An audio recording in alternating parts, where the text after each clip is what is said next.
అందులో చాలా కీలకమైన జల వనరుల మీద ఇది చాలా భారీ ఎత్తున వేటు అయిపోతుంది అన్నది తాజా సమాచారం. సార్ భారతీరాజా బై దక్షిణాన నవదర్శక శిల్పి సినీ పరిశ్రమలో చెరగడముద్ర. భారతీరాజా బాలచందర్ భారతీరాజా కావడానికి తమిళైనా తెలుగు వాళ్లకు చాలా చాలా సుపరిచితులు. భారతీరాజా ఒక నూతనమైన కొత్త గాలులు తీసుకొచ్చారు, కొత్త తీరులు తీసుకొచ్చారు. ఈరోజు మీడియాలో ఎక్కువ మంది ఆయన స్టూడియోలో నుంచి సినిమాను విముక్తి చేసి ప్రకృతి సౌందర్యంలోకి, గ్రామీణ వాతావరణంలోకి, ఉదాహరణ కొత్త జీవితాలు సినిమా చూస్తారు మీరు. నిన్నటి సూర్యుడు వచ్చేనమ్మా తల్లి, నిన్నటి సూర్యుడు వచ్చేదేంటి అసలు ఆ పాట మనకు చాలా ఆశ్చర్యం వేస్తుంది. ఆ ట్యూన్ కూడా చాలా అలలు కలలు మెరిసి మురిసి పోగా పగలు రేయి మురిసి విరిసే సంధ్యారాగంలో ఒకటి కాదు. భారతీరాజా పాటలు, భారతీరాజా సినిమాలు, చిత్రీకరణ, పాత్రలు, నటినట్లు. తూర్పు వెళ్ళే రైలు తెలుగులో బాపు తీశారు. తెలుగులో కళాశిల్పిగా భావించే దూరంగా నానేస్తం తూర్పు బండి వస్తుంది, తూర్పులో వెళ్ళే రైలు ఒక సినిమా కాదు. భారతీరాజా ఒక కొత్త ధనాన్ని తీసుకొని వచ్చి, బాలచందర్ ఏమో ఒక విధమైన హ్యూమన్ డ్రామా, మెలో డ్రామాతో, సోషల్ మెసేజ్తో సినిమాలు తీస్తున్న సమయంలో భారతీరాజా ఆల్టర్నేట్గా ఒక కొత్త ధనంతో కొత్త నటీనటులకు శ్రీదేవిని పరిచయం. ఒక శ్రీదేవి చాలు కదా, 16 అయిందిలే, మన తెలుగులో 16 ఏళ్ళ వయస్సు.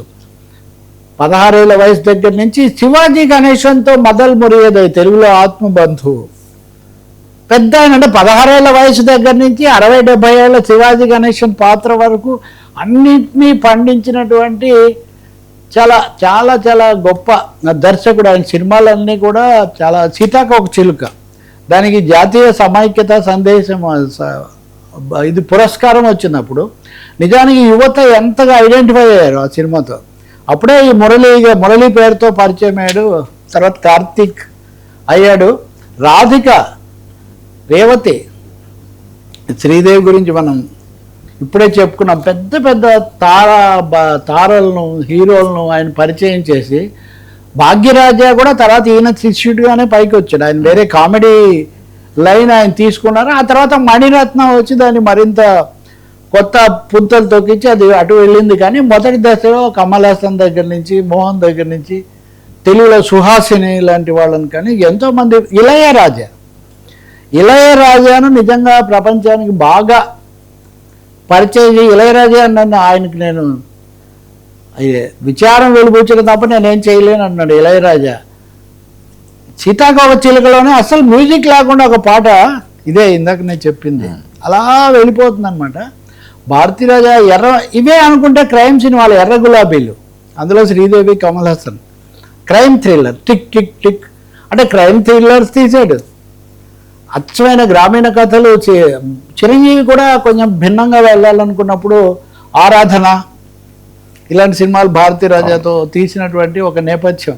సో ఇంతమంది దర్శకులతో, నటులతో ఇంత వైవిధ్యభరితమైన సినిమాలు తీసినటువంటి గొప్ప దర్శకుడు. ఒక నూతనత్వాన్ని తర్వాత కాలంలో దక్షిణాది సినిమా బాలీవుడ్ ఫార్ములా కంటే కొంచెం తేడాగా ఉంటుంది, భిన్నంగా ఉంటుంది అనే ఒక పేరు రావడానికి, ఒక వరవడి పెరగడానికి కారకుల్లో భారతీరాజా కూడా ముఖ్యుడైనటువంటి వ్యక్తి.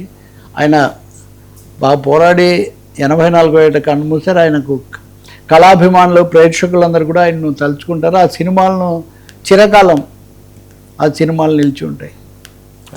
Thank you so much Ravi గారు. ఇది ఈనాటి frankly with Tarak. Station to 99.